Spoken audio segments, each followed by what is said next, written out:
duka buat Ibu anggota Dewan yang terhormat dari Komisi 9 fraksi PDI Perjuangan, yaitu Ibu Ripka Ciptaning.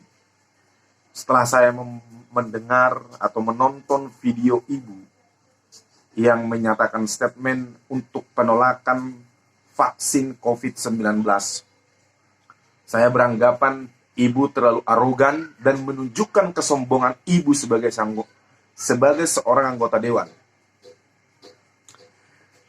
Di mana pernyataan-pernyataan Ibu buat saya itu mengandung kontroversial yang akan membuat masyarakat di luar sana akan bimbang dan berpikir untuk menerima vaksin. Kenapa? Karena Ibu adalah salah satu anggota Dewan yang terhormat. Harusnya Ibu mengedukasi semua masyarakat bahwasannya kita harus menerima pemberian vaksin COVID-19 yang sudah disiapkan pemerintah. Salah satu contoh yang harus kita ambil hikmahnya adalah seorang Presiden Republik Indonesia, yaitu Bapak Joko Widodo.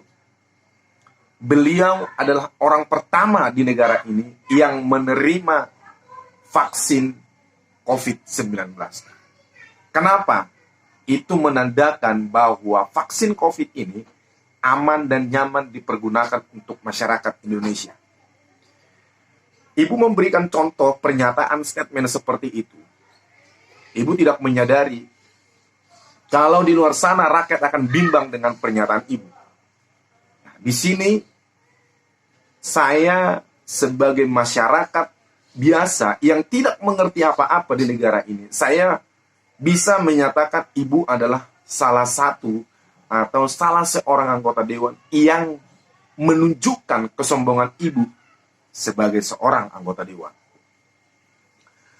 Dan Ibu tidak memberikan contoh yang baik kepada masyarakat, kepada rakyat. Benar, Bapak Joko Widodo memang memilih satu menteri kesehatan. Tapi Ibu tidak menyadari dari statement itu, yang mana Ibu menyatakan bahwa anggota Dewan itu dipilih ratusan ribu rakyat. Ibu tidak sadar kalau seorang presiden itu dipilih jutaan rakyat, yang mana suara rakyat yang jutaan ini yang memilih Bapak Joko Widodo ini sebenarnya bisa mengalahkan apa yang Ibu katakan tadi.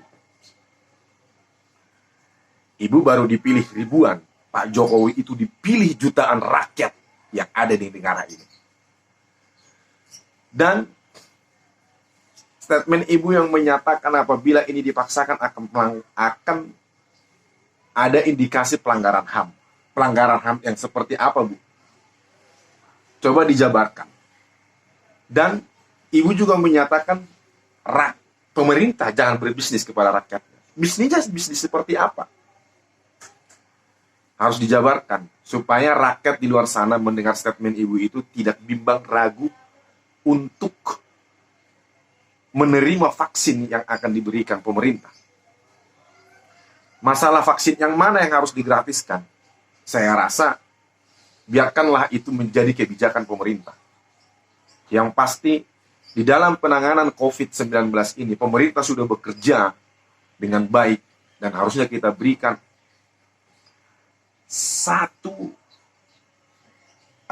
tanggapan bahwa memang pemerintah Republik Indonesia ini bekerja dengan baik untuk penanganan COVID-19.